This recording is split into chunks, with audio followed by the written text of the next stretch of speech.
అందులో ఒక పాస్టర్ గారు చనిపోయారు నిన్న ఉదయం. ఆయన పేరు భగవాన్ సింగ్. ఎలా చనిపోయాడు అతను అంటే కత్తులతో పొడిచారు ఆయన్ని. కత్తులతో ఎందుకు పొడిచారయ్యా అని అంటే యేసుక్రీస్తు ప్రభువుని నమ్ముకోమని చెబుతున్నాడు అతను. యేసుక్రీస్తు ప్రభువుని నమ్ముకోమని చెప్పినందుకే కత్తులతో పొడిచారు. ఒళ్ళంతా ఎలా పొడిచారు అని అంటే 30 రోజుల పాటు హాస్పిటల్లో చావు బ్రతుకుల మధ్య కొట్లాడి కొట్లాడి కొట్లాడి తెల్లవారుజామున చనిపోయాడు అతను. ఆయన పేరు భగవాన్ సింగ్. ఆయనది పంజాబ్ రాష్ట్రం. చంపింది ఆర్ఎస్ఎస్ కార్యకర్తలు. 4 రోజుల క్రితం హైదరాబాద్, మన హైదరాబాద్. మీదే ఊరంటే మన ఊర్లో చెప్తే అర్థం కాదని మాది హైదరాబాద్ అండి అని చెప్తాం ఎక్కడికైనా వెళ్తే. మన హైదరాబాద్లో రంగారెడ్డి జిల్లా శంకర్పల్లి మండలం చేవేళ్ల నియోజకవర్గం జన్వాడ అనే గ్రామం. మీరు అడవి బిడ్డలు, వాళ్ళక్కడ భూమి బిడ్డలు. రోడ్డు వేస్తూ ఉన్నారు, సీసీ రోడ్డు. ఇలాగే ఒక ప్రార్థనా మందిరం ఉంది. ఆ ప్రార్థనా మందిరాన్ని తీస్తేనే రోడ్డు బాగుంటుంది అనుకున్నారు ఆ ఊర్లో ఉండే పెద్దోళ్ళంతా. ఊర్లో నడూరులో ప్రార్థనా మందిరం ఏంటి, అది ఈ తక్కువ కులాలోళ్ళు ఆరాధించే దేవుడు మందిరం మన దగ్గర ఉండవేంటి, దీన్ని పగలగొట్టాలి అనుకున్నారు అందరూ కలిసి. శత్రువు కూడా కడుపు నిండా అన్నం పెట్టే మనుషులం మనం. ఏడుస్తుంటే శత్రువును కూడా సర్లేరా బాబు వెళ్ళిపో అని క్షమించే వ్యక్తులం మనం. మనకు లేకపోయినా సరే అప్పు తీసుకొచ్చిచ్చే మనుషులం, వ్యక్తిత్వాలు మనవి.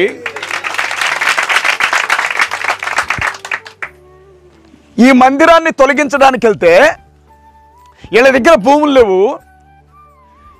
ఈ మాలమాదిగల దగ్గర, ఈ కోయల అంబాడీల దగ్గర, ఈ అడవి బిడ్డల దగ్గర ఆస్తులు లేవు, ఉద్యోగాలు లేవు, ఏమీ లేవు. వీళ్ళకు మందిరం ఉంది ఇక్కడ. ఈ మందిరం జోలికి వెళ్తే వీళ్ళు ఖచ్చితంగా తిరగబడతారు. తిరగబడితే వీళ్ళని మామూలుగా కొట్టొద్దు అని ఒక తీర్మానం చేసుకున్నారు. వాళ్ళు చేసుకొని 300 మంది అన్ని పార్టీలకు సంబంధించిన వాళ్ళు కర్రలు, రాళ్ళు పట్టుకొని సంఘాన్ని రోడ్డు మీద పరుగెత్తుకుంటూ కొట్టారమ్మా. మందిరంలోకి వెళ్ళిపోయి ప్రాణభయంతో బిడ్డలు దాక్కుంటే మందిరాన్ని పగలగొట్టి, తలుపులు నెరగొట్టి, కిటికీలను విరగొట్టి రాళ్ళు తీసుకొని ఇసిరారు ఒక్కొక్క సంఘ పెద్ద మీదకి. కొంతమంది అయితే కోతులెక్కినట్టు మందిరం మీదకి ఎక్కి సిలువను విరగొట్టి పైన రేకులు మొత్తం ధ్వంసం చేసి. ఎంత ద్వేషం అండి, ఎంత పగ! మనం చేయగలమా? కాళ్ళు చేతులు కదలలేని ఒక పోలియో వచ్చిన వ్యక్తి కూర్చొని ఉంటే పోతూ అతన్ని నెత్తి పగలగొట్టి వెళ్ళిపోయారు. ఎందుకంటే అతను క్రైస్తవ మందిరం దగ్గర ఉన్నాడు అని. ఆ సంఘటన చూసినప్పుడు 18 మంది మీద భయంకరమైన దాడి జరిగింది. 3 మాత్రం చావు బ్రతుకుల్లో ఉన్నారు హాస్పిటల్లో. 300 మంది కలిసి కొడితే 13 మందిని అరెస్ట్ చేశారు మా కాంగ్రెస్ ప్రభుత్వం వాళ్ళు. కొట్టింది 300 మంది, కేసు పెట్టింది 13 మంది మీద. ఏ ప్రభుత్వం అయితే ఏముంది, మనం క్రైస్తవులం, వాళ్ళు హిందువులు అంతే. ఆ సందర్భంలో నేను మాట్లాడుతూ ఉన్న టైంలో ఈ సంఘటన నాకంటపడ్డది. దానవాయిపేట గ్రామంలో చర్చిని తగలబెట్టారు అని నాకు అనిపించింది. క్రైస్తవుల దగ్గర ఏమైనా ఉంది అంటే ఈ చర్చే. ఏముందమ్మా మన దగ్గర? ఏమన్నుందా? వాస్తవం చెప్పండి. రెక్కాడితే కానీ డొక్కాడిన బతుకులు మనవి. పొద్దున్నే లేచి ఇరుగు పొరుగోడు బాగుండాలని ప్రార్థన చేద్దాం. అర్ధరాత్రి పూట పడుకునేటప్పుడు శత్రువులను కూడా క్షమించు తండ్రి అని అడుగుతాం. ఏమీ లేకపోయినా ఉన్న దాంట్లోనే 10 రూపాయలు తెచ్చి సేవకుడు బ్రతకాలని ఇస్తాం. అడుక్కు తినోడు కనపడ్డా వందనాలన్నా అంటాం. నోరు మంచిది, మనసు మంచిది, బతుకు మంచిది. ఏం తప్పు చేసినామమ్మా? నేను అనుకుంటాను అంత అందమైన నల్ల రోడ్డు పక్కన ఇలాంటి చర్చ్ ఉండడం ఎవరికో నచ్చలా. ఆ రోడ్డు బాగా నచ్చినట్టుంది జనానికి, ఈ చర్చ్ నచ్చలా.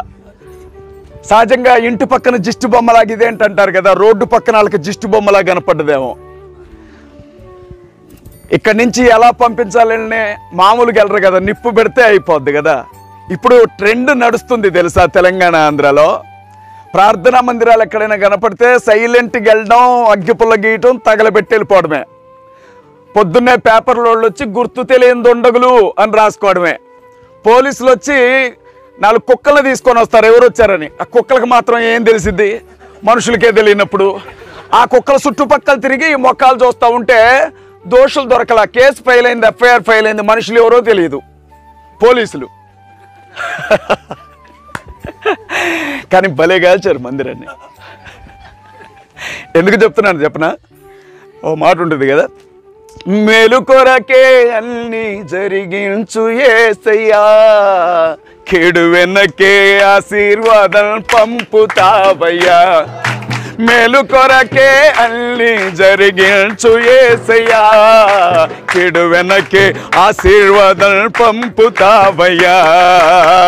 నీకంటే నమ్మదగిన దేవుడెవరయ్యా, నీవుంటే నాతో ఏ భయము లేదయ్యా. గట్టిగా, నీకంటే నమ్మదగిన దేవుడెవరయ్యా, నీవుంటే నాతో ఏ భయము లేదయ్యా. కొట్టబడిన వేళ నా గాయం కట్టినావే,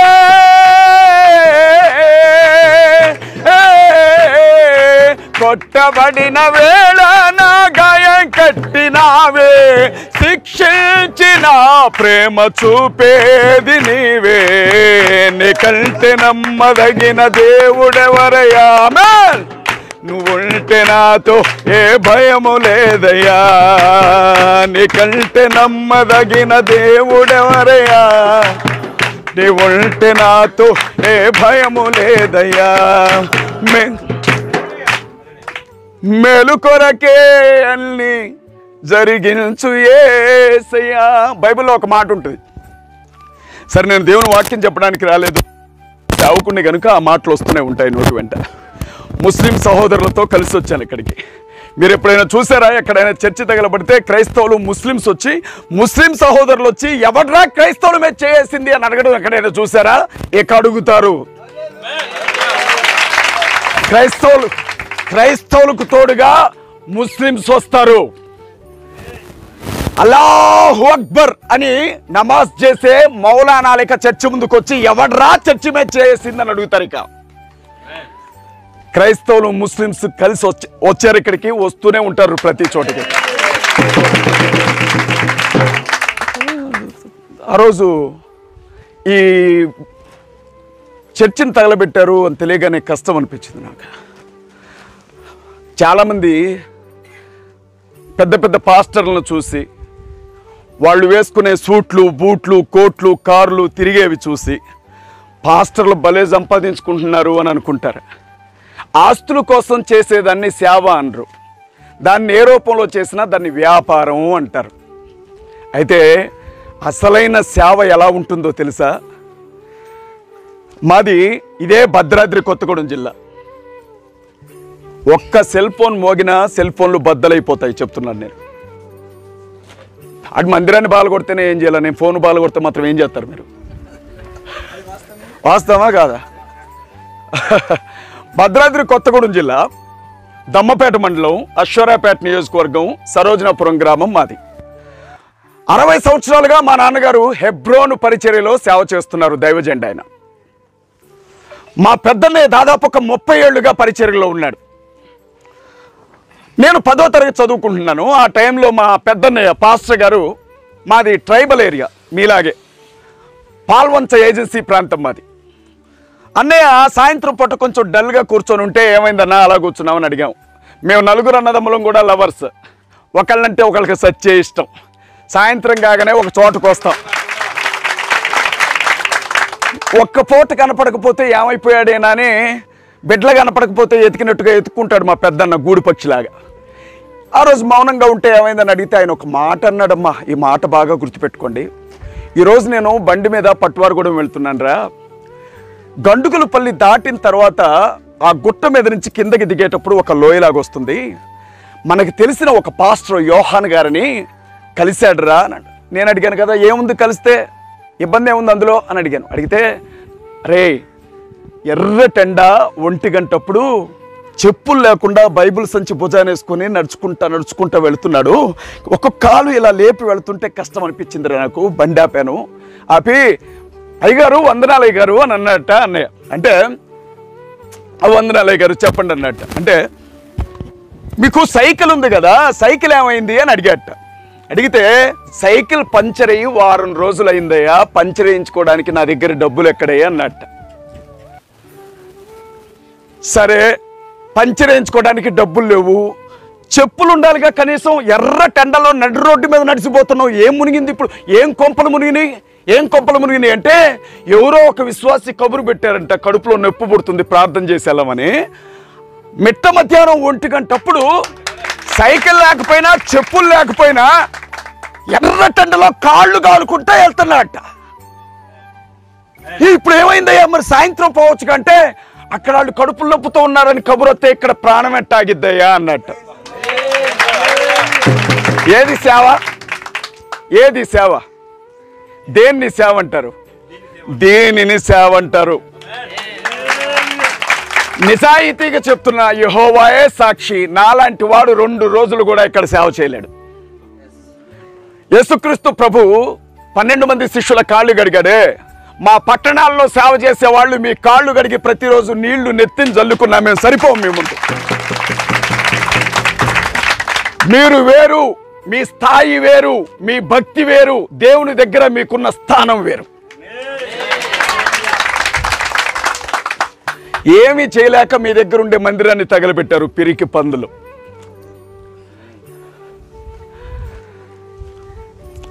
ఇక్కడికి వచ్చి చూసిన తర్వాత నాకు నిజంగా అపోస్తలుడైన పౌలే గుర్తుకొచ్చాడు. ఎందుకంటే రోజంతా డేరాలు కుట్టుకునేవాడంట పౌలు, సాయంత్రం పూట పని చేసుకునేవాడంట, ప్రార్థన చేసేవాడంట. ఇక్కడికి వస్తే మొత్తం డేరాలే ఉన్నాయి, భలే ఉన్నాయి.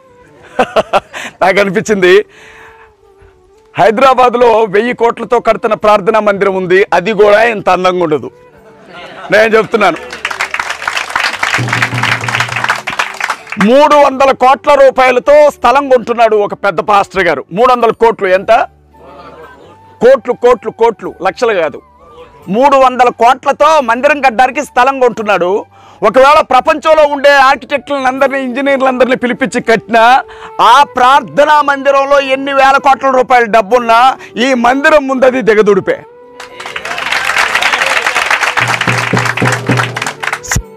సాక్షులుగా ఎవరైనా దేవుని దగ్గరికి వెళ్ళాలంటే ఈ మందిరం వచ్చి నిలబడుతుంది. ఆ రోజు తగలబడ్డాను ప్రభువా నీ కోసమని దానవాయిపేట మందిరం వచ్చి చూడయ్యా తగలబడ్డాను నీ కోసం అని నిలబడుతుంది. ఎంత మంచి సాక్ష్యం కలిగిన మందిరంలో నేను నిలవబడి మాట్లాడుతున్నాను. నన్ను గొప్ప అని పొగుడుతున్నారు. నేనేం గొప్ప? సేవా పరిచర్యలోనికి వచ్చిన తర్వాత, సేవా పరిచర్యలోనికి వచ్చాక 3 ఇళ్ళు కట్టుకున్నాను. సేవలోనికి వచ్చిన తర్వాత స్థలాలు కొనుక్కున్నాను. సేవలోనికి వచ్చిన తర్వాత కారు కొనుక్కున్నాను. సేవలోనికి వచ్చిన తర్వాత బంగారాలు కొనుక్కున్నాను. సరే, కానుక ఇచ్చింది విశ్వాసులే, ప్రేమించి డబ్బు పంపింది క్రైస్తవ సంఘమే. కానీ నాది సేవనా? నాదా సేవ? ఇది సేవ. ఈరోజు జీవితంలో ఎక్కడైనా అబద్ధం మాట్లాడొచ్చు, కానీ దేవుని సన్నిధిలో అబద్ధం మాట్లాడకూడదు. ఎందుకంటే హృదయ రహస్యాలు ఎరిగిన వాడు ఇక్కడ నిలవబడి ఉన్నాడు. దేవుని స్తోత్రం, హల్లెలూయా. ఈరోజు నేను చెప్తున్నాను వినండి, మరక మంచిదే, సర్ఫ్ ఎక్సెల్ ఉందిగా, టెన్షన్ పడద్దు. ఇక ఈరోజు ఇక్కడికి రావడానికి ప్రధానమైన కారణం పాస్టర్ గారిని చూడాలనిపించింది నాకు. ఎందుకంటే ఆపసోపాలు పడుతుంటాడు, ఏడుస్తుంటాడు, ఎంత బాధలో ఉన్నాడో ఓదార్దామని ఫోన్ చేస్తే అది పోతే ఇంకోటి కట్టుకుందాంలే అన్నాడు సింపుల్గా.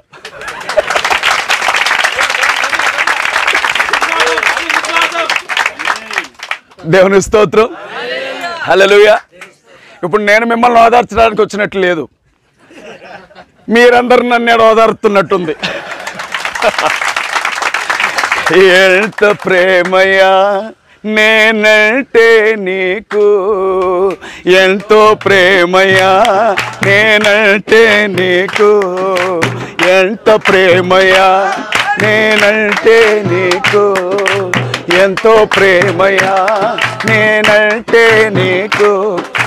నీ నీడలోనే నన్ను దాచినావా, నేనంటే నీకు ఎంత ప్రేమయ్యా.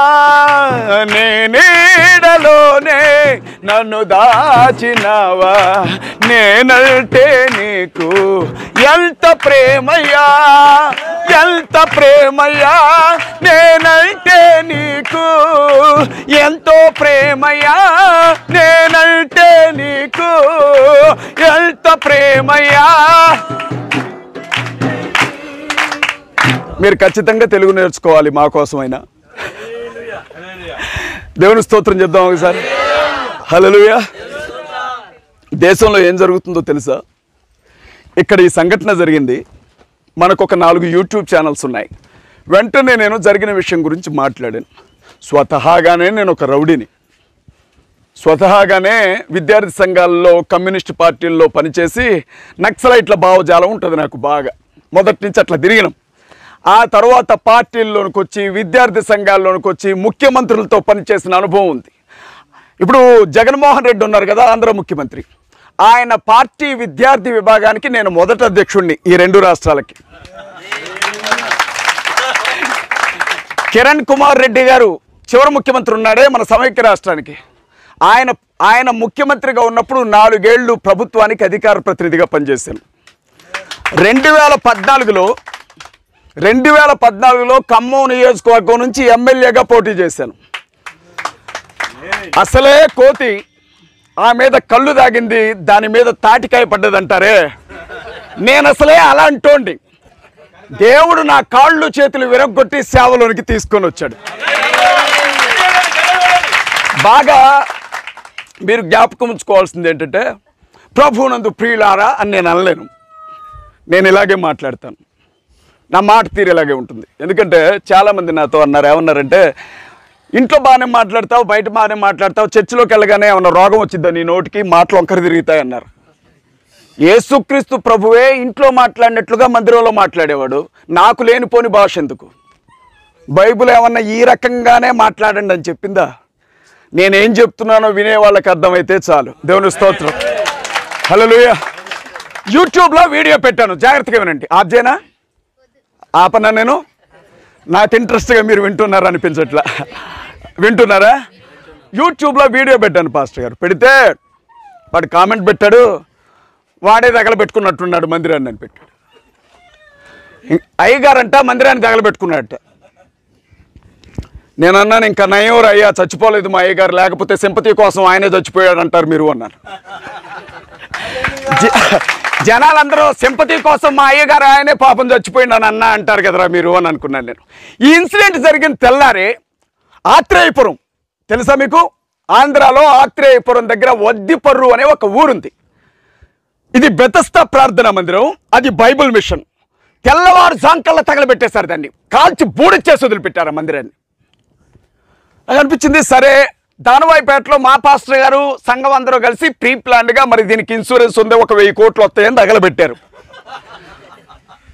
అంతే కదా మరి, ఇంకా రాలేదా మీకు? గవర్నమెంట్ సంచులు పంపించింది మీకు. అయ్యగారులు మందిరాలు ఉన్నాయా లేవా? మందిరాలు ఉన్నాయా లేవా? మీరేం చేస్తారంటే వెళ్ళిపోయి 4 మందిరాల కాళ్ళు నిప్పు పెట్టండి. ఎందుకంటే డబ్బు సింపతి. నాకు అనిపిస్తూ ఉంటుంది ఒక్కొక్కసారి మెదడు ఇక్కడ ఉండాల్సిన వాళ్ళకి ఏడకొచ్చిద్దో తెలుసా? ఏడకొచ్చిద్ది అనమాట.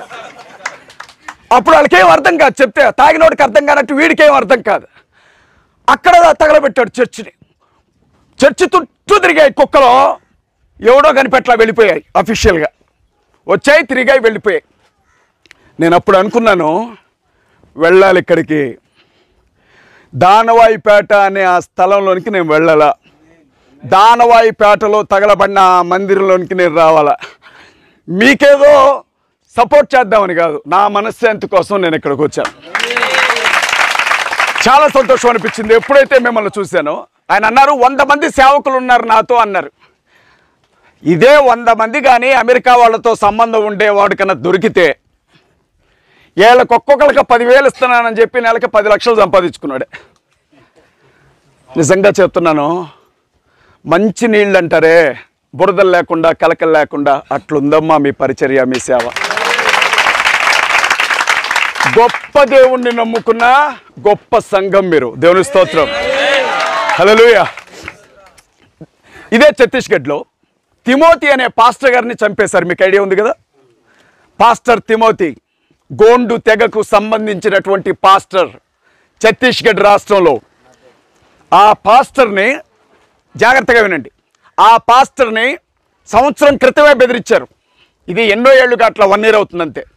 సేవను వదిలిపెట్టి వెళ్ళిపో, నువ్వు ఇక్కడ సేవ చేయడం వల్ల మా నక్సలైట్లలోనికి చాలామంది జాయిన్ కావట్లేదు. ఒకవైపు వాళ్ళ గొడవ, రెండవది గోండు జాతి పెద్దలు, మేము అడవి దేవతలను పూజించేవాళ్ళం, నువ్వు వచ్చి యేసు ప్రభు దేవుడు అంటే మా వాళ్ళు మతం మారుతున్నారు, నువ్వు మా తెగలో బతకాలంటే నువ్వు యేసును వదిలిపెట్టాల్సిందే, లేకపోతే చంపేస్తామన్నారు. నేను వచ్చేటప్పుడు చెప్పాను వీళ్ళకి, ఇక్కడున్నారే అడవి బిడ్డలు, వీళ్ళు నమ్మితే ప్రాణం పెడతారు, తేడా వస్తే అదే ప్రాణాన్ని ఇలా తీస్తారు అని చెప్పాను నేను. వాళ్ళు చెప్పారు, పాస్టర్ గారి భార్య ఏమండి మనల్ని చంపేలాగున్నారు, 2 కొడుకులు ఉన్నారు, మనకి వెళ్ళిపోదామని అంటే పాస్టర్ గారు ఏమన్నాడు తెలుసా, సేవను వదిలిపెట్టి బయటికి వెళ్ళి చచ్చిపోతే నా చావుకి గౌరవం ఉండదమ్మా, సేవలో చచ్చిపోతే నాకు దేవుని దగ్గర గొప్ప గౌరవం ఉంటుంది అన్నట్లుగానే. ఒకరోజు భార్యాభర్తలు 2 ఇంట్లో కూర్చొని భోజనం చేస్తూ ఉన్నప్పుడు గోండు తెగ పెద్దలు నక్సల్స్ కలిసి వచ్చారు. కొంతమంది చేతుల్లో తుపాకులు, కొంతమంది చేతుల్లో కత్తులు. ఎంగిలి చేతితోనే బయటకు వచ్చాడు పాస్టర్ తిమోతి గారు. చూస్తూ ఉండగానే, ఎన్నిసార్లు చెప్పినా నువ్వు సేవ వదిలిపెట్టవేరా, మత మార్పిడి చేస్తున్నావా అని చెప్పి గుండెల్లో తుపాకీతో కాల్చారు. ఆ తుపాకీ తగిలి కింద పడిపోయినటువంటి ఆ వ్యక్తిని అలా వదిలిపెట్టినా చనిపోయేవాడే, కానీ ఎక్కడైతే తుపాకీతో కాల్చారో అక్కడే గుండెల్లో కత్తి పెట్టి పొడిచారు మళ్ళీ. అలా చంపి రక్తపు మడుగులో ఇంకో 30 మంది ఛత్తీస్గఢ్ పాస్టర్లను చంపుతామని కరపత్రాలు వేసి వెళ్ళారు. అంత తేలిక కాదండి సేవ అంటే. బాగా గుర్తుపెట్టుకోండి, చచ్చిపోవడానికి సిద్ధం అనుకునేవాడే సేవ చేయాలి. బతుకుదామని రావద్దు సేవలోనికి, సేవలోకి వచ్చి బ్రతికేద్దామని రావద్దు. సేవలోకి ఎందుకు రావాలో తెలుసా, ఇక చచ్చిపోదామని సిద్ధపడి రావాలి. అలా నువ్వు చచ్చిపోతేనే సంఘం విస్తరించబడుతుంది. ఆ పరిస్థితి చూశాను. అదే ఛత్తీస్గఢ్లో గుర్రా అనే గ్రామంలో క్రైస్తవుల ఆడబిడ్డల్ని, గిరిజన ఆడబిడ్డల్ని నగ్నంగా రోడ్డు మీద నడిపించారు ఆర్ఎస్ఎస్ వాళ్ళు, విశ్వ హిందూ పరిషత్ వాళ్ళు. ఎవరు మాట్లాడలే, ఆ రోజు మాట్లాడింది అజయ్ బాబు మాత్రమే. ఎంతోమంది పాస్టర్లను తీసుకొని వెళ్ళి జైల్లో పెట్టి నాన్ బెయిలబుల్ కేసు పెడితే ఛత్తీస్గఢ్ రాష్ట్ర ముఖ్యమంత్రితో మాట్లాడించి, ఆ రాష్ట్ర డీజీపీతో మాట్లాడించి, ప్రత్యేకంగా న్యాయవాదులు ఏర్పాటు చేసి అక్కడున్నటువంటి వ్యక్తుల్ని జైళ్లలో నుంచి బయటికి తీసుకుతావడానికి కావాల్సిన డబ్బు కట్టింది కూడా ఈ అజయ్ బాబే. ఆ రోజు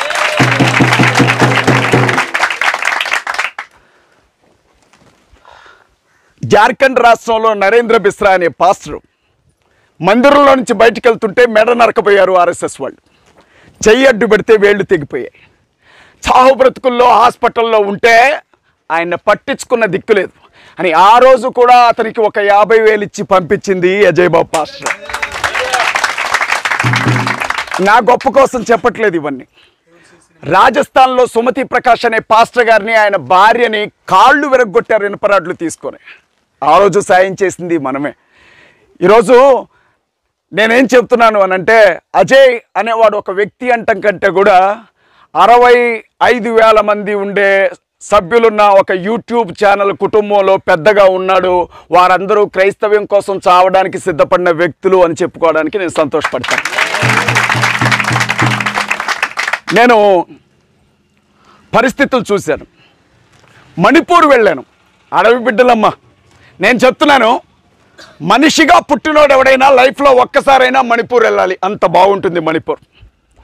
అలాంటి మణిపూర్ని ఇప్పుడు వెళ్ళి చూస్తే శవాల మధ్యలో తిరుగుతున్నట్లుగా ఉంటుంది మనకి.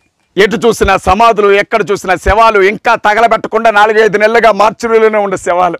ఏం చూశానో తెలుసా మణిపూర్ వెళ్ళి మన గిరిజనుల బిడ్డల మధ్య? ఏం చూశానో తెలుసా? 2 నెలల బిడ్డలను పొడిచి చంపిన సన్నివేశాలు చూశాను.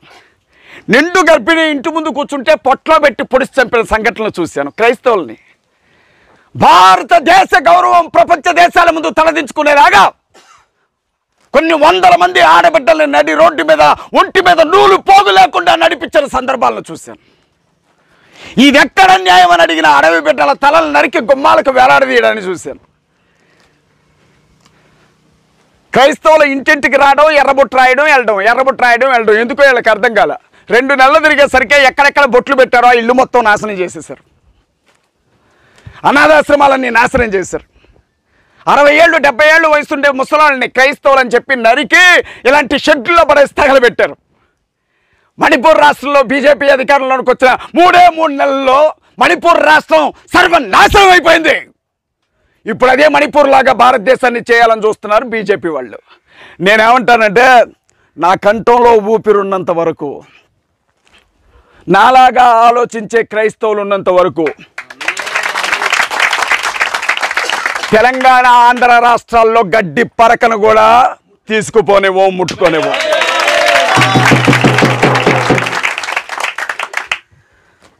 అస్సాం రాష్ట్రంలో పక్కనే 180 మంది క్రైస్తవులే ఉంటారు. స్కూళ్ళల్లో క్రైస్తవులు ఎవరు కూడా క్రైస్తవుల బట్టలు వేసుకోకూడదట, మెడలో సిలువలు వేసుకోకూడదట. మరి ఏం చేయాలా? అఘోరాలు తిరిగినట్లుగా గోసులు పెట్టుకొని తిరగాలేమో రోడ్ల మీద ఎట్లా పట్టుకొని. అవునా కదా? ఏ బట్టలు కట్టుకోవాలో వాడే చెప్తాడు. ఇంకేంటట, ఎవరైనా తలనొప్పి అని వస్తే ఏం చేస్తాం మనం? ప్రభు అయిన యేసుక్రీస్తు నామమున నీకు విడుదల కలుగునుగా కానీ ప్రార్థన చేస్తాం. అవునా కదా? కాళ్ళు చేతులు పడిపోయి మంచం మీద ఉంటే నేను ఒక మాట అడుగుతాను, నాకు సమాధానం చెప్పండి. అమ్మోరు పోయడం అంటే మీకు తెలుసుగా? అమ్మోరు పోసింది, చికెన్ పాక్స్, తట్టు పోసింది, పొంగు పోసింది అంటుంటారు కదా. ఒకవేళ చాలా పెద్దవాళ్ళు కూడా ఉన్నారు మీలో, అలా జ్వరం తగిలిన తర్వాత కాళ్ళు చేతులు పడిపోయిన వాడికి మళ్ళీ ఎప్పుడైనా కాళ్ళు చేతులు రావడం చూసారా మీరు? కాళ్ళు చేతులు పడిపోయి మాట పడిపోయి అలా మంచం మీద సన్నబడిపోయిన ఒక వ్యక్తి మళ్ళీ నడవడం చూసారా? నా యేసయ్య నన్ను ఆ స్థితిలో నుంచి లేవనెత్తాడు. 3 నెలలు పాస్కి వెళ్ళాలన్నా, బాత్రూమ్కి వెళ్ళాలన్నా ఇద్దరు ఈడ్చుకెళ్ళేవాళ్ళు. నన్ను కూర్చుంటే లెగలేను, సిగ్గు, ఎవరో పట్టుకొని బయటికి తీసుకెళ్ళాలా, చేతులు పనిచేయవు, అమ్మ అనడానికి నోరు రాదు. నరకం చూశాను. అమ్మ నాన్నలకి నా గురించి చూసి బాధ అనిపించింది, అన్నదమ్ములకి నా గురించి చూసి బాధ అనిపించింది, ఇరుగు పొరుగు వాళ్ళకి బాధ. బయట నీ దేవుడు నిజమైన దేవుడేమో, నీ దేవుడు శక్తి కలిగిన దేవుడేమో, మరి నీ కొడుక్కి కాళ్ళు చేతులు ఎందుకు పడిపోయాయిరా? మా అమ్మవారు పోసి నీ కొడుక్కి మాట ఎందుకు పడిపోయిందిరా అంటే సమాధానం చెప్పలేక ఏడ్చి మందిరంలోనికి వచ్చి, యేసు నమ్మదగిన దేవుడు, నమ్మండి సాయం చేస్తాడు అని చెప్పేవాడు మా నాన్న. మనుషుల కేకలు గెలిచాయా, నా తండ్రి విశ్వాసం గెలిచిందా? విశ్వాసముకు కర్త యేసు ప్రభు, కొనసాగించు వాడు యేసు ప్రభు. విశ్వాసముకు కర్త యేసు ప్రభు, కొనసాగించు వాడు యేసు ప్రభు. ప్రియ యేసు నా రక్షక, నొసగు కన్నులు నాకు నిరతము నిన్ను నేను చూడా. ప్రియ యేసు నా రక్షక, నొసగు కన్నులు నాకు నిరతము నిన్ను నేను చూడా. దేవుని స్తోత్రం చెప్పండి ఒకసారి. స్వస్థతల పేరుతో ఇక ప్రార్థన చేస్తే పోలీసులు వచ్చి అరెస్ట్ చేస్తారు పాస్టర్స్ని. ఎక్కడ? అస్సాంలో, మణిపూర్ పక్కన ఉన్న రాష్ట్రం. తెలంగాణలో ఆ మణిపూర్ ముఖ్యమంత్రి పక్కన వాడు దౌర్భాగ్యుడాడు, వాడి పేరు వద్దులే, వాడి పేరు ఎందుకని, అతన్ని పిలిచి మళ్ళీ ఇక్కడ తెలంగాణలో హిందుత్వవాదులు ఒక యాత్ర మొదలుపెట్టారు. అంటే చూడండి, కత్తి ఎక్కడ పెట్టారు ఇప్పుడు తెచ్చి? తెలంగాణ క్రైస్తవుల మీద, ఆంధ్ర క్రైస్తవుల మీద కత్తులు వేలాడబడుతున్నాయి. అర్థమవుతుందా ఏం జరుగుతుందో దేశంలో? అర్థమవుతుందా? క్రైస్తవులకుండే ఓటు హక్కు రద్దు చేస్తామంటున్నారు. ఎమ్మెల్యేలు ఎంపీలు ప్రతిరోజు వస్తారా? 5 ఏళ్లకోసారి వస్తారా? 5 ఏళ్లకోసారి వస్తారు. ఏ పార్టీ అయినా అంతే. బాగా మంచోడైతే 5 ఏళ్లకి 4 సార్లు వస్తాడేమో, అంతకంటే మంచితనం అయితే ఏముండదు. నేను కాంగ్రెస్ని నెత్తి మీద పెట్టుకోలేను, నన్ను సస్పెండ్ చేసినా పర్లేదు. ఎవరైనా అంతే, అవును కదా? ఎందుకు వస్తారు 5 ఏళ్లకోసారి? ఓటు హక్కు ఉంది, ఓటు వేయాలి అని, అంతే కదా? ఆ రోజు తాగినంత మందు పోస్తారు, తిరిగినంత తెమ్మిస్తారు, డబ్బిస్తారు, అన్నిస్తారు కదా. ఇప్పుడు ఆ ఓటు హక్కు తీసేస్తారట క్రైస్తవులకి. రాజ్యాంగాన్ని రద్దు చేస్తామంటున్నారు. జై శ్రీరామ్ అనకపోతే భారతదేశంలో ఉండడానికి వీల్లేదంటున్నారు. ప్రార్థనా మందిరాల లోపలికి వచ్చి మందిరాలను తగలబెడుతున్నారు. ప్రార్థనా మందిరాల లోపలికి వచ్చి పాస్టర్ల కాళ్ళు చేతులు విరగొడుతున్నారు. ఆ పక్కనే అనంతపురం తాడిపత్రిలో హెబ్రోన్ సంఘానికి సంబంధించిన వాళ్ళు బాగా గుర్తుపెట్టుకోవాలి. ఇందాక మేము వస్తున్నాం, వాడు నా చిన్న తమ్ముడు, వాడు జాన్ పాషా, వాళ్ళ అల్లాహ్ అక్బర్ అనుకుండా బయటికి రాడు. వాడికి ప్రాణం అల్లా అంటే. వాడిని నాతో అంటున్నాడు, అన్న మా ఎదురుగా మాతో పాటు కొంతమంది పాస్టర్స్ వచ్చారు, వాళ్ళు మా మెడకి చంకకి సంచి తగిలించుకున్నారు. ఎక్కడ వాళ్ళు? దేవుని స్తోత్రం. వాడు అడిగాడు, అన్న సంచి ఏంటన్నా అన్నాడు. అంటే నాకు వెంటనే మా నాన్న సంచి గుర్తొచ్చింది. ఎందుకంటే నేనేమన్నానంటే, నువ్వు 1000 కోట్లు పెట్టి సూట్ కేసు ఇచ్చినా, హెబ్రోన్ సేవకులు చచ్చినా సూట్ కేసు పట్టుకోరు. ఏం చేస్తారు? వస్తారు, అది మా గౌరవం రా అని చెప్పాను. వెంటనే వాడన్నాడు, పెళ్లి కూతురు అడిగినట్టుగా అన్ని కోరికలు వాడివి, ఓసారి సంచి చేసుకొని కనపడవా అన్న అన్నాడు. అది ఇటు తీసుకురా. ఇదిగో ఇది కాదా క్రైస్తవ జీవితం? ఇదిగో దేవా నా జీవితం, ఆపాదమస్తకం నీకు అంకితం. అందరూ ఇదిగో ఆపాదమస్తకం.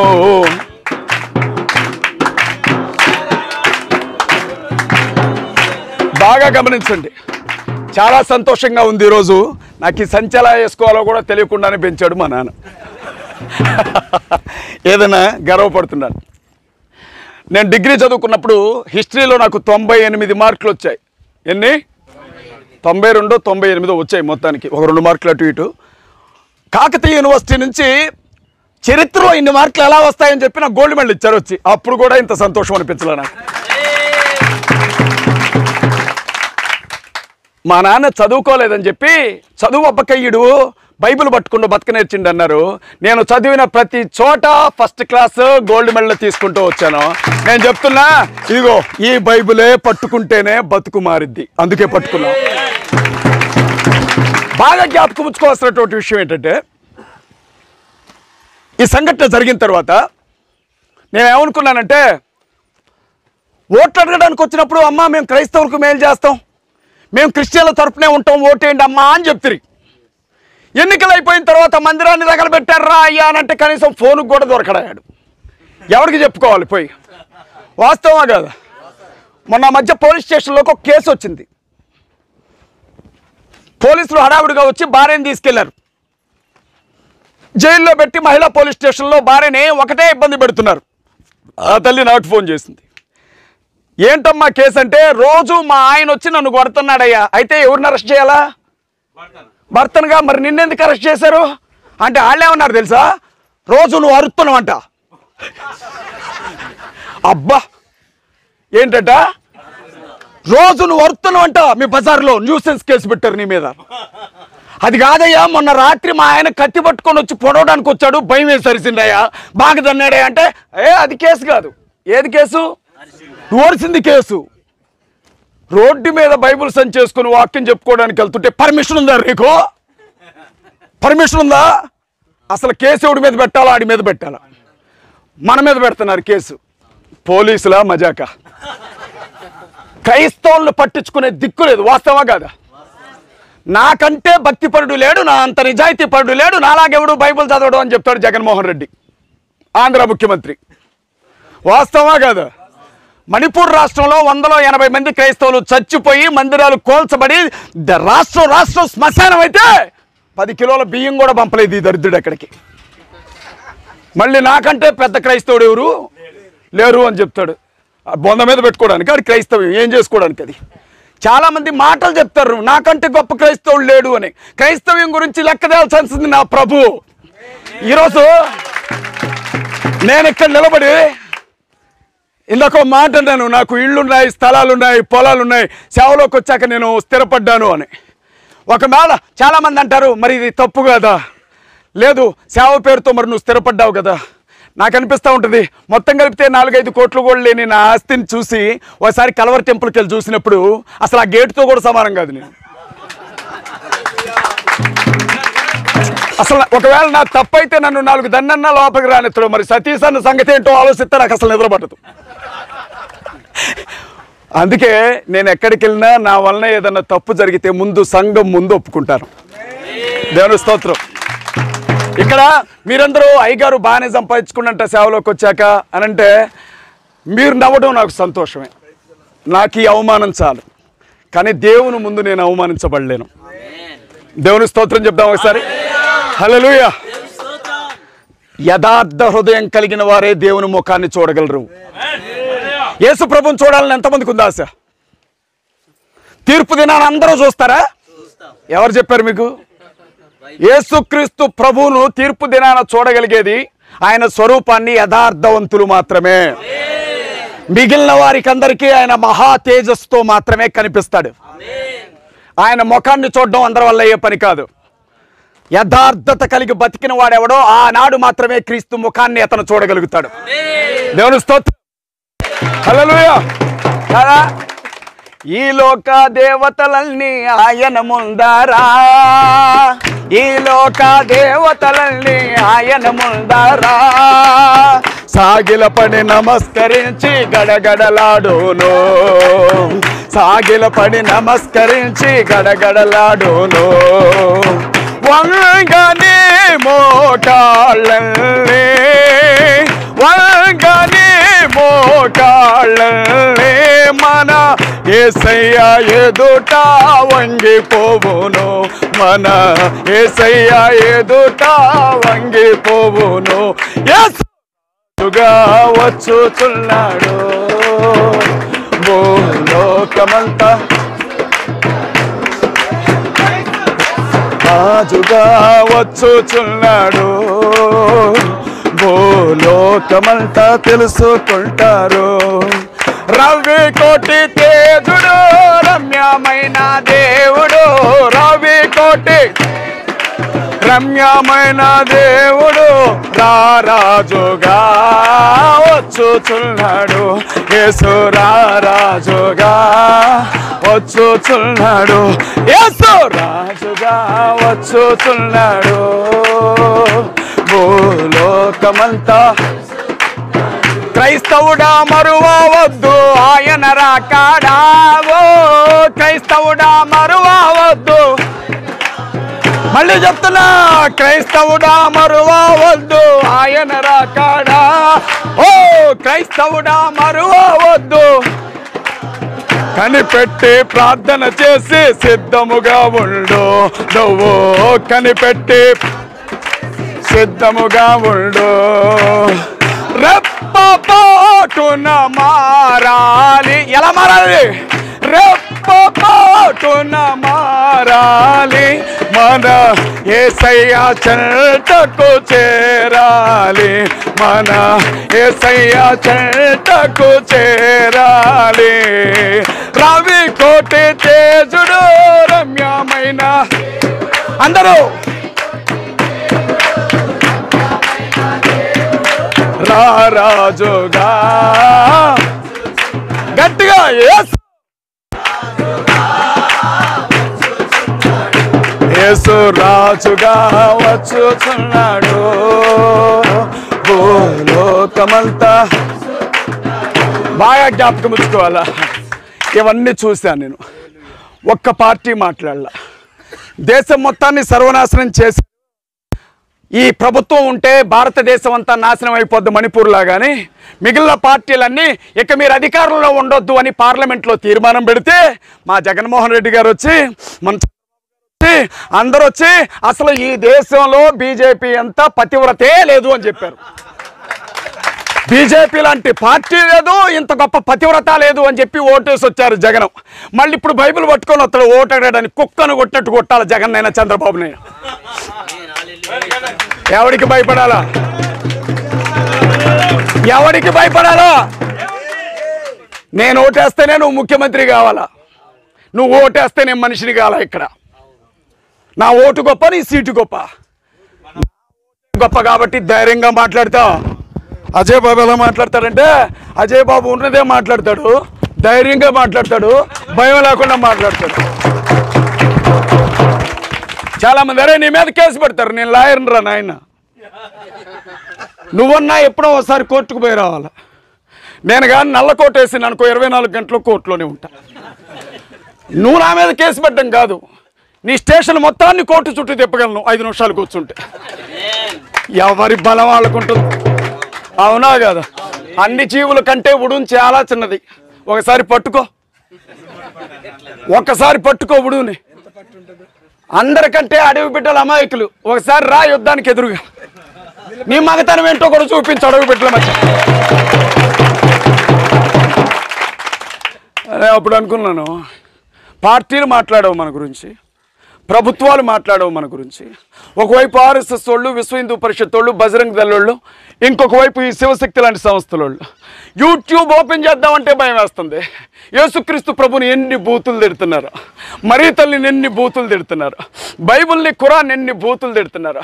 ఒక్క పాస్టర్ అయినా మాట్లాడుతున్నాడా ఇది ఎక్కడ అన్యాయం అని? ఒక్క పాస్టర్ మాట్లాడడం విన్నారా? ఈ మాటలు చెప్పి నేను ముగిస్తానే, నేను కూడా మళ్ళీ చాలా దూరం వెళ్ళాలా. జాగ్రత్తగా అయినంటే చివరికి వచ్చేసాను నేను. పాస్టర్లు ఏం చెప్పడం మరిగారంటే బాగా అయినండి. మా పాస్టర్లు మీరు కాదు సుమా, అంటే మనుషులందు పుణ్య పురుషులే వేరే అన్నట్లు పాస్టర్ల యందు కూడా ఈ అడవి బిడ్డలు వేరు. కొంచెం మీరు పక్కన ఉండండి. మాలాంటి పేరు మోసిన, తెలివి కలిగిన, జ్ఞానం కలిగిన, సేవను కూడా వ్యాపారం చేయగలిగిన మహామేధావులు మేమేం చెప్తామో తెలుసా? తెల్లవారుజామున నేను ప్రార్థనలో కూర్చుంటే నాకు రోడ్డు పక్కన దేవుడు ఎకరం స్థలం చూపించి ఇది నువ్వు కొను కొను కొను అన్నాడయ్యా నన్ను. ఈ దరి నుంచి ఆ దరి దాకా నాకేనంట. ప్రభు చెప్పాడు, ఎవరిని అడగను ప్రభువా? సంఘంతో చెప్పు అన్నాడు ఆయన. సంఘం ఏంటి? ఒక్కొక్కడు ఒక్కొక్క కుంట కొని పెడితే అన్ని ఆకాశం నుంచి డబ్బులు కొమ్మరిచ్చి దీవిస్తానని చెప్పన్నాడు. ఇంకేం చేశాను నేను? ఇంకేం చేసినా సంఘమే చెయ్యాల. మందిరం స్థలం కొనాలంటే సంఘమే. చాలా దూరం వెళ్తున్నానండి పరిచర్యకి. ఈ మధ్య ఈ బండి మీద తిరగలేకపోతున్నా. ఏం కావాలా? కారు ఉంటే కొంచెం కంఫర్టబుల్గా ఉంటుందేమో. మరి ఎవరు ఇవ్వాలా? ఎవరిస్తారు? ఇంకా నాకు ప్రభు ఏం చెప్పాడు అనుకుంటున్నావు? ఎవరు నీకు వాహనం కొనిస్తారో ఆడింటి మీద ఎక్కడలేని ఆశీర్వాదాలు అన్నాడు. ఇక మీరే ఆలోచించుకోవాలి. ఎవరు ఇస్తారమ్మా నాకు? ఇంకెవరు ఇస్తారు? మీరు ఇస్తారే. మరి నేనైతే చెప్పలేనమ్మా, ప్రభు చెప్పాడు అట్లా. ఇంకేంటి? ఇంకేముందమ్మా, ఇల్లు కట్టుకోవాలనుకుంటున్నా. ప్రభువా నీ కన్నీరు గారితే సంఘం లేదా నీకు అన్నాడు. ఎంత అవమానం అమ్మా, నేను ఇల్లు కట్టుకోకుండా బయట ఉంటే. మీకు టీవీలో ప్రోగ్రామ్స్ వస్తూ ఉంటాయి, అర్ధగంటలో కనీసం పావు గంట ఈ కార్యక్రమానికి 15,000 పంపినందుకు ఈడు దీవించబడ్డాడు. అంటే దాని అర్థం ఏంటో తెలుసా? ఈడే పెద్ద గొర్రె, ఈడ బలైపోయిన గొర్రె ఈడే. ఇదిగో ఆమె పాపం బజ్జీలు అమ్ముకుంటూ 10,000 పంపించింది అంటే ఇదిగో ఆ తల్లి పెద్ద గొర్రె. ఆ 10,000తో నేను ప్రశాంతంగా ఉన్నా, మళ్ళీ బజ్జీలు వేసుకుంటుంది. ఏం జరిగినా సంఘం మీదే పడతాం, అవునా కాదా? గుప్పిళ్ళు ఇప్పండి, గుప్పిళ్ళు ఇప్పండి, గుప్పిళ్ళు ఇప్పండి, ఇంకా నయం జేబులు ఇప్పండి అంటలే. ఇంత జరిగితే సేవకుణ్ణి కాలు కింద పెట్టకుండా చూసుకుంటున్నారు సంఘం. వాస్తవా కాదా? వాస్తవా కాదా? పాస్టర్ గారు జోలికి వెళ్తే నరికేసే క్రైస్తవులు ఎంతోమంది ఉన్నారు. నువ్వు పాస్టర్ జోలికి వచ్చినావంటే చచ్చిపోతావు. నువ్వు యేసు గురించి మాట్లాడు, యెహోవా గురించి మాట్లాడు, ఇంకెవరి గురించి అయినా మాట్లాడు, ఏ సంఘం గురించి అయినా మాట్లాడు. మా అయ్యగారు జోలికి వస్తే నరికేస్తాం అనే వాళ్ళు ఉన్నారు. ఉన్నారా లేరా? ఉన్నారా లేరా? మరి ఇంత ప్రేమ, ఇంత బాధ్యత చూపించినప్పుడు, ఇంత ప్రేమ, ఇంత బాధ్యత చూపించినప్పుడు సంఘానికి కష్టం వస్తే ఎవరు నిలబడాలి? మాట్లాడరే అమ్మా. పాస్టర్లేనా? నేను ఒక గొర్రెల కాపరిని. నాకు ఒక 100 గొర్రెలు ఉన్నాయి. నా గొర్రె పిల్లలు అమాయకులు అని చెప్పి వాటిని తినడానికి తోడేళ్ళు వచ్చినాయి. నా చేతిలో దుడ్డుకర్ర ఉంది, ఇంకో చేతిలో కత్తి ఉంది. తోడేళ్ళు రాగానే గొర్రె పిల్లలు వదిలిపెట్టి నేను పారిపోతే నన్ను కాపరంటారా, జీతగాడు అంటారా? జీతగాడే కదా. ఆ గొర్రెల పాలు తీసుకొని తాగుతావు, ఆ గొర్రెల ఉన్ని కావాలా, ఆకలి అయితే ఫంక్షన్లు కొండుకొని తింటావు, ఆ గొర్రెల ప్రాణం తెస్తావు. వాటికి కష్టం వస్తే మాత్రం దేవుడు ఉన్నాడమ్మా, దేవుడే చూసుకుంటాడు. ప్రభు లేడా? ప్రభువే చూసుకుంటాడు. మరి నువ్వు ఇల్లు కొనుక్కోవాలనుకున్నప్పుడు మందిరంలోకి వెళ్ళి ప్రభువా అంటే కట్టబడేలేదే, ప్రభు సంఘం దగ్గరికి వచ్చి ఎందుకు ఏడ్చావు? వాస్తవా కదా? నువ్వు మందిరం కట్టాలన్నప్పుడు ప్రభువా అని అడిగితే దేవదూత గాబ్రియల్ రావచ్చుగా ఒక సూట్ కేసు పట్టుకొని, మరి సంఘం దగ్గరికి ఎందుకు వచ్చేసావు దేవుడు చెప్పాడని? వాస్తవా కదా?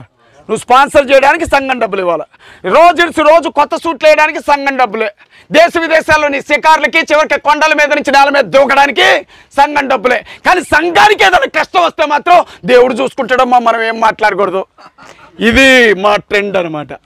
మేము మా ముందు మీదో సేవ చెప్పండి. ఈ అడవుల్లో కాలిపోయిన ఈ గోడల మధ్యన ముఖాలన్నీ కూడా మసిపూసుకున్నట్టు మా వాళ్ళ మేకప్ లాగితే అరచేతి మందం రావాలి, పేరుకే పాస్టర్లు ఎట్లా నిలవబడతాం ఒక్కొక్కళ్ళు. ఈ స్థితికి దిగజారిపోయింది సేవ. కష్టం అనిపించింది మనసుకి. నేను నీతిమంతుడని చెప్పాలా, దొంగలందరిలో పెద్ద దొంగని నేను. కానీ నాకు కష్టం అనిపించిందమ్మా. ఎందుకంటే దేవుని సన్నిధిలో నిలవబడ్డప్పుడు ఆయన నా వైపు కొట్టినా బాగుండు, తిట్టినా బాగుండు, కానీ చూసి మౌనంగా దుఃఖపడతాడు చూడు, అది తట్టుకోలేకపోతున్నాను నేను. అందుకే సంఘాన్ని కాపాడుకోవాలన్న తలంపుతో బయలుదేరాం. ఇక్కడికి వచ్చింది నాకంటే నీతిమంతులు లేరని మీకు శుద్ధపూసలు చెప్పడానికి రాలా.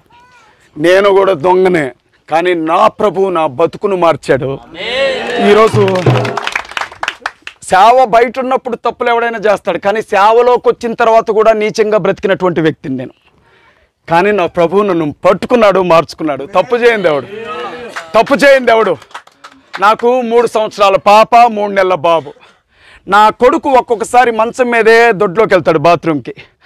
ఎవరన్నా చూస్తే చీ కడగండి అంటారు, కానీ కన్నతల్లికి ఏమనిపించింది? నా భార్య దగ్గరికి తీసుకొని జాగ్రత్తగా తీసుకెళ్ళి వాడిని జాగ్రత్తగా కూడా ఒళ్ళు కడుగుతూ ఉంటే నాకు అనిపిస్తుంది తల్లే కదా. ఈరోజు నన్ను చెడిపోయిన బ్రతుకులను చూసి మనుషులు అసహించుకోవచ్చు, కానీ నా యేసయ్య అసహించుకోడు. ఎందుకంటే తండ్రే కదా.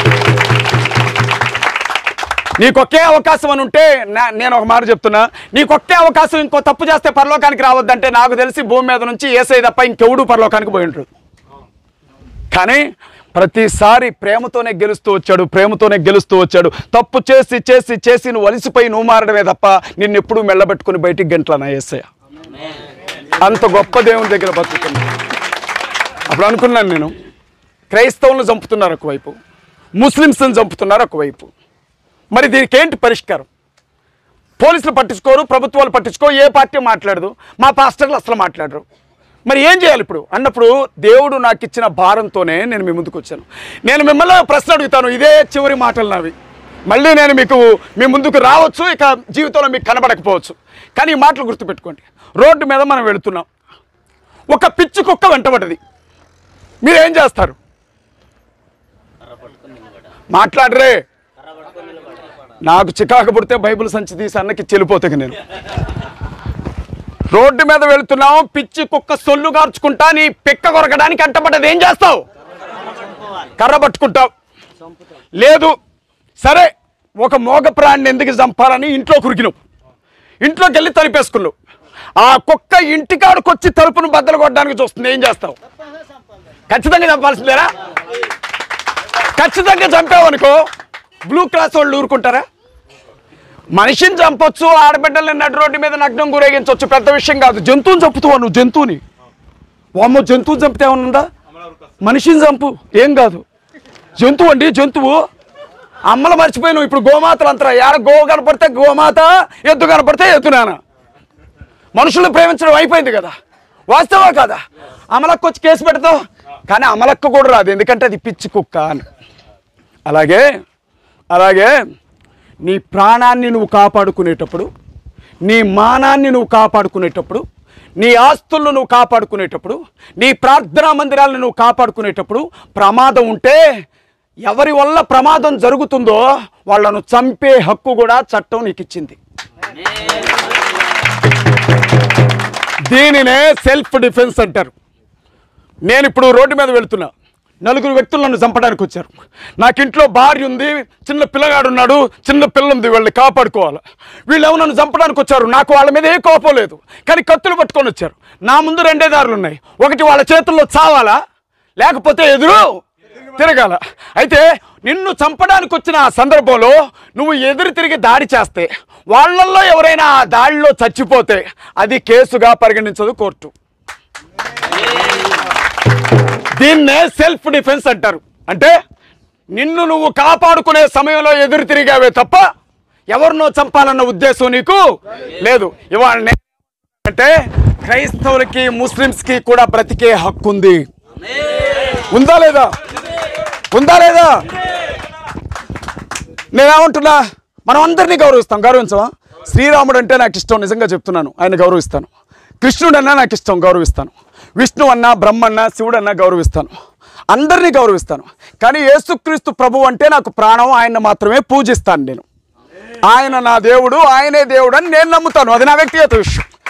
అలా నేను నమ్మినప్పుడు నువ్వు నా మందిరంలోనికి రావడం, నా మందిరంలోనికి వచ్చి నువ్వు మీద పడి కొడతా ఉంటే మేం పారిపోవడం ఏంటి? అసలు నిన్నెవడు రమ్మన్నాడు? ముందు దైవజండి అనుమతి లేకుండా లోపలికి రావడమే పెద్ద తప్పు. వచ్చి నువ్వు సంఘంలో పాస్టర్ గారిని కొడుతుంటే మనోళ్ళు సినిమా చూస్తారు చూడు, ప్రభాస్ సినిమా చూసినట్టు, కుక్కను కొట్టినట్టు కొట్టొద్దు. లోపలికి వచ్చిన వాడిని పట్టుకొని ఎవడరా నేను లోపలికి రమ్మందని అడగొద్దు. అడగాలా వద్దా? బాగా వినండి ఈ మాట, బాగా వినండి ఈ మాట, బాగా వినండి. నేను రోడ్డు మీద వెళ్తున్నా, ఒక వ్యక్తి నన్ను చంపడానికి వచ్చాడు. యేసు ప్రభు ఫీల్ అవుతాడేమో, చంపేయి అని అంటానా? బాగా గుర్తుపెట్టుకోండి. యేసు ప్రభు ఏమన్నా అనుకుంటాడేమో, పొడిసే ఎదురు తిరిగితే అని అంటానా? ఏమంటావు? తప్పించుకోవాలని ఉంటుందా లేదా? నువ్వు తప్పించుకుంటే, అరే వాడిని నువ్వు చంపడానికి వస్తే నువ్వు క్రైస్తవుడు అయ్యిండి తప్పించుకున్నావా, నువ్వు పరలోకానికి రావద్దు అంటాడా యేసు ప్రభు? అవునా కాదా? ఆయన చంపాలని చూస్తేనే తప్పించుకుంటా కదా ఆయన, అవునా కాదా? దీనినే డిఫెన్స్ అంటారు. ఇన్ని రోజులు శారమ్మ పిల్లలు, హాగరమ్మ పిల్లలు కొట్టుకున్నారు. హాగరమ్మ పిల్లలు ఇస్మాయిల్ సంతానం ముస్లిమ్స్, శారమ్మ పిల్లలు క్రైస్తవులు. వాళ్ళు మనం కొట్టుకున్నాం. అయితే ఈరోజు ఏంటో తెలుసా? ఎక్కడైనా గొడవ జరిగితే అన్నదమ్ములు ఇద్దరూ ఒక చోటకి రావాల్సిందే. ఈరోజు నేను చెప్తా ఉన్నా, ముస్లిమ్స్ ఎవరో కాదు, వాళ్ళ మన రక్త సంబంధికులు. అబ్రహాం గారి రెండవ భార్య పిల్లలు వాళ్ళు. సాక్షాత్తు దేవుడైన యెహోవా అంటాడు, వారిని దీవించి గొప్ప చేస్తాను, రక్షణలోనికి నడిపిస్తానని. వద్దంటానికి నువ్వెవడివి? అలా క్రైస్తవుల్ని ముస్లింల్ని కలుపుతూ ఏర్పడిందే క్రిస్టియన్ ముస్లిం డిఫెన్స్ ఫోర్స్. క్రైస్తవుల్ని, ముస్లిం వారి ప్రాణాలని, వారి ఆస్తుల్ని, ఆడబిడ్డల మానాలని, వారి మందిరాలని కాపాడుకోవడం కోసమే ఈ డిఫెన్స్ ఫోర్స్ని ఏర్పాటు చేశాం. నేను ఇప్పుడు ఒకటే అంట, మేము మిమ్మల్ని గౌరవిస్తాం, ప్రేమిస్తాం, అభిమానిస్తాం. మా మీదకి వచ్చి మమ్మల్ని చంపాలని చూస్తే మాత్రం నువ్వు చెయ్యి ఎత్తేలోపే ఆ చేతిని నరుకుతావని చెప్తాను నేను. పెద్ద ఆయన అన్నాడు పొద్దున్నే, సహజంగా అయ్యగారు, యేసుక్రీస్తు ప్రభు ఎవరన్నా వచ్చి నిన్ను కొడితే నువ్వేమంటావు? ప్రభువా వాడికి మారు మనసు లేదు, వాడిని క్షమించు అంటావు. ఇదేగా మీరు అందరూ అనేది, అవునా కాదా? ఇప్పుడు నేను ఒక తెలివి కలిగిన మీ అందరిలో ప్రశ్న అడుగుతా. మీరు మహామేధావులు, నేను మూర్ఖుణ్ణి, అయినా కానీ దయచేసి, ఇప్పుడు నన్ను ఇద్దరు వచ్చారు, వాళ్ళు నన్ను కొట్టడానికి తాగొచ్చారు. తన్నులు తింటే ప్రభువా క్షమించు ఏం తెలియదని నేను సిలువ మీద చెప్పిన డైలాగ్ చెప్పాలి, ఏసై చెప్పిన డైలాగ్. ఆయన ఏసై అని గుర్తుపెట్టుకోండి దయచేసి ఇక్కడ. అప్పుడు నేను వాళ్ళని క్షమించమంటే ప్రభు క్షమిస్తాడు. ఓహో సూపర్ నాయన అని ప్రభు నా మెడలో దండేస్తాడు. ఒకవేళ వాళ్ళిద్దరే నన్ను చంపడానికి వస్తే ఎదురు తిరిగి నేను వాళ్ళని కొట్టిందనుకో, ప్రభువా తప్పైంది, ప్రాణరక్షణ కోసం ఎదురు తిరగాల్సి వచ్చింది, నన్ను క్షమించంటే క్షమించడా? క్షమించడా? క్షమించడా? అరే పిల్లల జోలికి వెళ్తే కోడి పెట్ట ఎదురు తిరిగిద్ది. కోతి పిల్లను ముట్టుకొని చూడు, కోతులు మొత్తం నీ ముఖాన్ని కోతిలాగా మారుస్తాయి.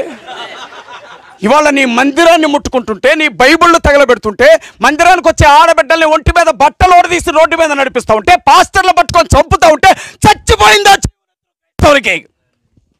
అంటే చెప్పాడా? మీరు బతకండి అంటే నాకు అనిపిస్తుంది ఒక్కోసారి, మీరు రెడీగా ఉండండి ఎప్పుడు ఎవడొచ్చి కొడతాడా అని. మీరు మందిరానికి రాగానే ఎదురు చూడాలా, రోడ్డు మీద వెళ్ళేవాడు ఎవడైనా వచ్చి కొడితే బాగుండు, నేను ధన్యుణ్ణి. వాళ్ళు ఎవడైనా వచ్చి నాకు తిట్టిపోతే బాగుండు, నేను ధన్యుణ్ణి. వాక్యాన్ని ఎలా చెప్తున్నారు? ఇది కాదు వాక్యం. దేవుని స్తోత్రం. హల్లెలూయా. ఆత్మగౌరవంతో బ్రతుకు, ఎవరికి కీడు చేయకు, అందరినీ ప్రేమించు. ఈ విషయం అలాగే నువ్వు భారతదేశ పౌరుడు అని గుర్తుంచుకో, నీకు హక్కులు ఉన్నాయని గుర్తుంచుకో. ధైర్యంగా బతుకు, ధైర్యంగా బతుకు. ఎవరికి భయపడాలి, ఎందుకు భయపడాలి? నేను అంటాను, అరే నీకు భయపడతావు ఒక నాకు ఎక్స్ట్రా, నీకు భయపడతావు ఒక్కరోజు ఇస్తావా? మరి నీకెందుకు భయపడాలా? నీకెందుకు భయపడాలి? ఇంకా నేను ఎప్పుడు చావాలో ఇప్పుడు నువ్వెవడురా మధ్యలో నీకు భయపడడానికి? నేను నీకు ఇప్పుడే నాకు చేతులు ఇచ్చాడు, నీకు తెలివిచ్చాడు. నా బతుకునే నువ్వు కాలు పెట్టడానికి వస్తే కాలు ఎరగదీస్తా, ప్రభు దగ్గరికి వెళ్ళి క్షమించమని అడుగుతా. దేవుడి మాటలు దీవించును గాక. ఆమేన్. ఒకవేళ అజయ్ బాబు నువ్వు రావద్దురా, సంఘాన్ని ఎదురు తిరగమని చెప్పి నువ్వు రానంటే నేను నరకానికి వెళ్ళడానికి కూడా సిద్ధంగా ఉన్నా. ఎందుకంటే అడగందే అమ్మాయి నన్ను పెట్టదు.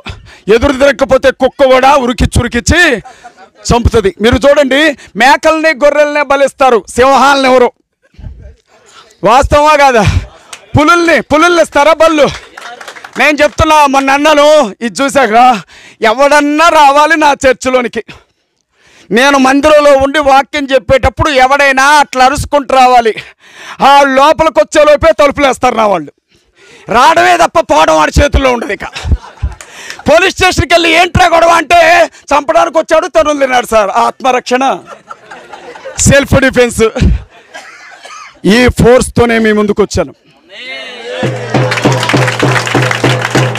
దేవుడి మాటల్ని దీవించును గాక. ఇక అన్నయ్య దా నందు, నాకు ఒక మిత్రుడు ఏమన్నాడంటే, ఆ కాలిపోయిన మందిరం ఉన్నటువంటి సేవకుడిని ఒకసారి నంబర్ తెలుసుకోరాదు, మనం ఏదైనా సాయం చేద్దామని అన్నాడు. అని మళ్ళీ నెక్స్ట్ డే నాకు మెసేజ్ చేశాడు. ఏమనంటే, వాళ్ళకి ఏదైనా సాయం చేద్దామని నేను ఫోన్ చేస్తే నీకేమైనా సాయం కావాలా అని నన్ను అడుగుతున్నారు అన్నాడు. అర్థమైందా? మీ మందిరం కాలిపోయిందిగా, మీకు ఏమైనా హెల్ప్ చేస్తాం, కొంచెం చెప్పండి అని అంటే, పాస్టర్ గారు మనుషులు అన్నారంట, మా పాస్టర్ గారి దగ్గర 100 మంది ఉంటారండి, మీకు ఏమైనా హెల్ప్ కావాలా, తలా ఇంత తీసి పంపిస్తామన్నారట. దేవుని సేవకుడు చెయ్యి ఎప్పుడు ఇలానే ఉంటుంది.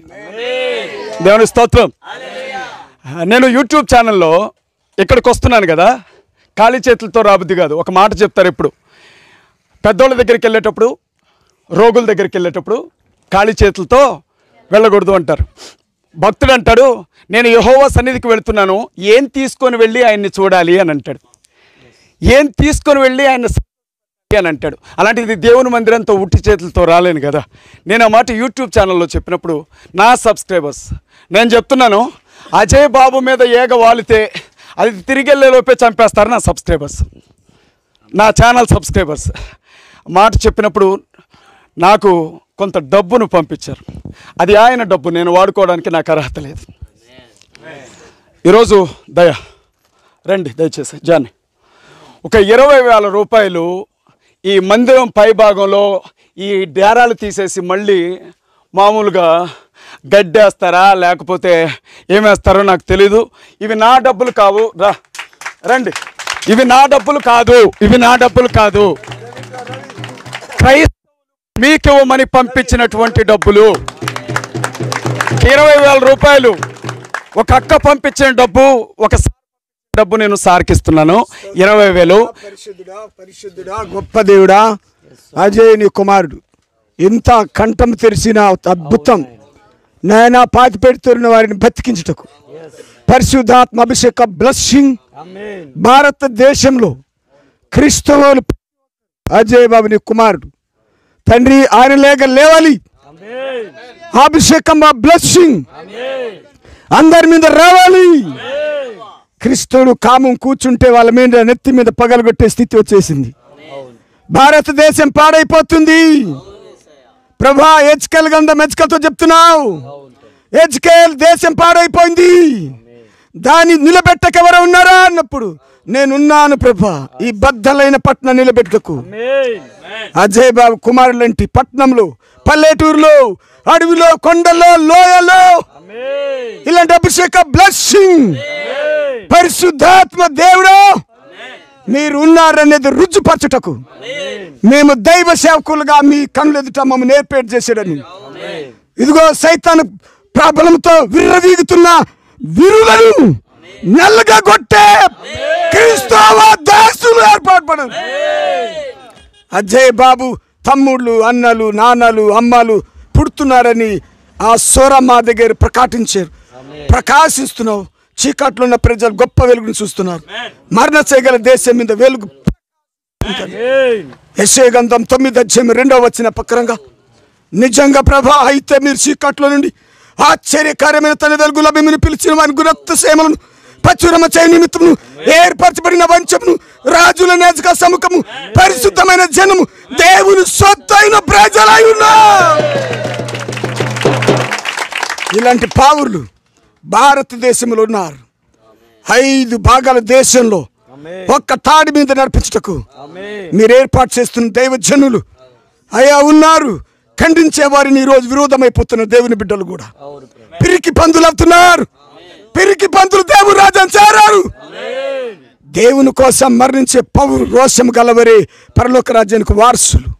అజయ్ బాబు కుటుంబాన్ని, బంధువులు, బిడ్డలు, తన భార్యని, వచ్చిన దైవజనులను అందరినీ కూడా మీ ఫ్యామిలీ కావాలి, మీ వంశవలి కావాలి, మీ రాజ్యానికి వారసులు కావాలి, మీ పనికి నిపుణత గలవారు కావాలి. ఆ అభిషేక బ్లెస్సింగ్ దైత్యమని ఎవరి చేతిలో నీ కుమారుడు తీసేసుకు యథార్థంగా ఇచ్చి 5వ కీర్తన 9 ప్రకారంగా వారి నోట్లో యథార్థం లేదు. వారంత అంతరంగంలో నాశనకరమైన గుంట. వారి సమాధి తెరిచిన గుండు 5 గొనతండి ఆయా కంఠం తెరిచిన సమాధి వారి నాలుకతో హెచ్చుకమలాడుతున్నారన్నారు. ఇదిగోనత్తండి నీ కుమారుడు చెప్పిన యథార్థమైన మాటలు మేము కూడా దాన్ని ఆ బ్లెస్సింగ్తో ప్రతి ఒక్కరిని ఎదిరించి మార్గంలో చూపించే కుమారుడుగా ఉండాలని ఈ యొక్క డబ్బిచ్చిన అసలు దీవించండి, ఆశీర్వదించండి. ఈ యొక్క ప్రతి రూపాయిని సేవలు వాడబడే కృప దయచి దీవించమని యేసునామమున అడుగుతున్నాను తండ్రి. మీ అందరికీ వందనాలమ్మా. దయచేసి నేను చిన్న విషయం అడుగుతాను. ఇక్కడ దైవజనులు ఎంతమంది వచ్చారో నాకు ఒక చిన్న లిస్ట్. నాకు మీ ఫోన్ నెంబర్లు ఏమీ అవసరం లేదు. నాకు ఎంతమంది వచ్చారో ఇంతమంది వచ్చారు అని ఇంతమంది వచ్చుంటే అయ్యగారితో ఒక మాట నాకు చెప్పించండి. దేవుని చిత్తమైతే తలా ఒక 500 రూపాయలు నేను మీకు పంపిస్తాను. ఇక్కడికి వచ్చినటువంటి దైవజనులకి దేవుని సేవకులు ఒక 50 మందికి తలా ఒక 500 రూపాయలు నేను పంపిస్తాను. మీరు వాడుకుందరు కానీ త్వరలోనే ఆ డబ్బు మీకు చేరుతుంది. దేవుని సన్నిధిలో నేను మాటిచ్చి వెళ్తున్నాను. నా గురించి ప్రార్థనలో జ్ఞాపకం చేసుకోండి. జానీ, విజయ్, జాన్పాల్, నవీన్ అన్న వినరండి, స్టాలిన్, వాళ్ళతో పాటు నా తమ్ముడు దనన దామ్మ కొన్ని వాటర్ వచ్చాను.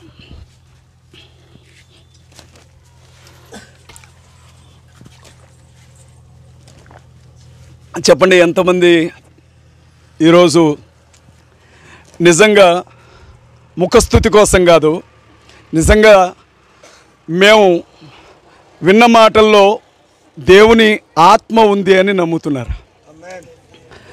ఎంతమంది నమ్ముతున్నారు? మన వాళ్ళకి సహజంగా చేతులు ఎత్తడం బాగా అలవాటు. ఈ వారం ఒక పాస్టర్ గారు వచ్చి రక్షణ పొందిన వాళ్ళు రండి అంటే ఆ ప్రసంగం తర్వాత వాళ్ళే వస్తారు, మళ్ళీ వారం తర్వాత వాళ్ళే వస్తారు, మళ్ళీ వస్తారు. అట్టు కాదు. నిజంగా మీరు సంతోషంగా ఉన్నారా? నిజంగా చెప్పండి. ఈసారి అజయ్ బాబు టీం మీకోసం రావాలా, మీరే ఇంకోళ్ళ కోసం వెళ్తారా? నేను రావాలా? నేను రావాలని చెప్పొద్దు. ఇక మీరు రాకండి, మేము చూసుకుంటామని చెప్పాలి. మీరు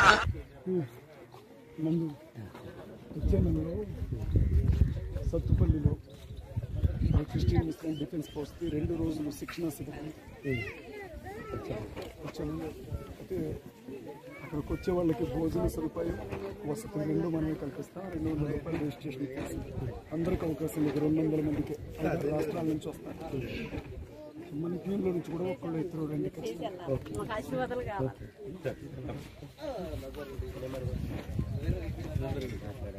నెంబర్ 9006889555.